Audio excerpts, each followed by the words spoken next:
What if I told you the reason I stopped animating for 2 months was because I started building Pokémon in real life? Hey everyone, it's been about 2 months since my last animation video, and I just want to explain what's been going on. I didn't quit, I didn't lose passion, and I'm definitely not bored of Pokémon. Actually, I started something new. Over the past 2 months, I began building my own small 3D printing business. So in this new vlog series, I'll show you my daily workflow and the full process of turning a digital 3D model into a finished Pokémon figure. This just finished printing. This is a resin 3D printer. It uses UV light to cure liquid resin layer by layer, turning it into a solid object. Resin printing gives extremely high detail, which makes it perfect for small Pokémon figures. But resin can irritate your skin, so I always wear gloves and a mask when handling fresh prints. Safety first. Now let's remove the model from the build plate.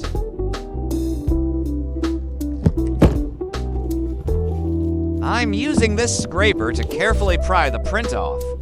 You have to go slowly so you don't damage the model or yourself. While I'm doing this, I want to say something. Animation is still my passion. It always has been.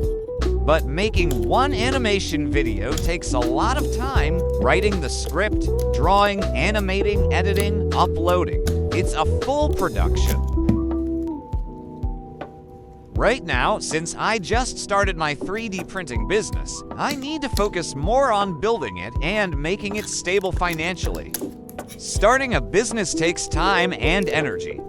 So it's not that I gave up on animation. I just need to prioritize stability first. Once things are more stable, once I have more time, I'll come back stronger. Animation isn't going anywhere, and neither am I. Here we have the 2 models I just printed, Mega Embor and Mega Feraligatr. They're still covered with uncured resin, so the next step is cleaning.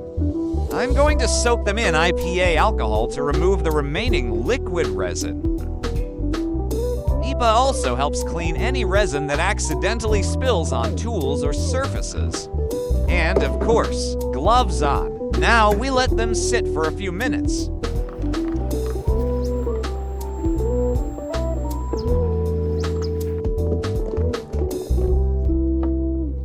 After washing, I gently shake the models to remove any alcohol trapped inside. These prints are hollow, so liquid can stay inside if you're not careful.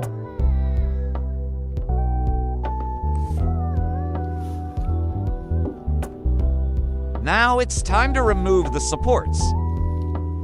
Supports prevent the model from falling off during printing. Let's start with Mega Embor. Since I set them up properly, they come off pretty easily by hand.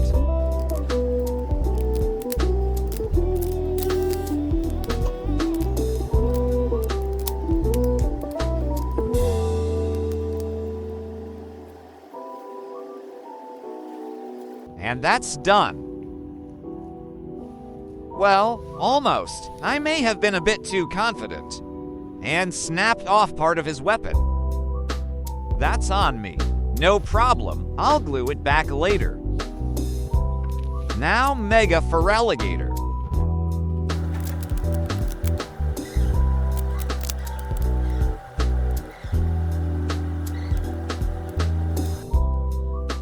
For deeper supports, I use this cutter so I don't damage the details.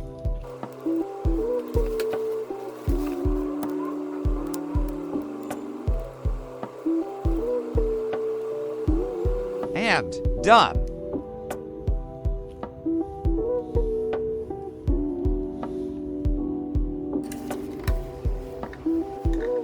Now I'll put both models under UV light to fully cure and harden them. Alright, curing is complete, but the surface isn't perfect yet. Where the supports were attached, it's still rough. That's normal. So now, we move to clean up.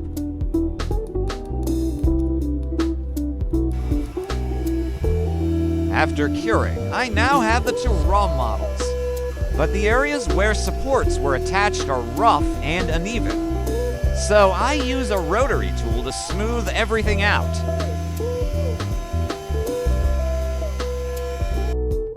Sanding resin creates fine dust, so I always wear a dust mask.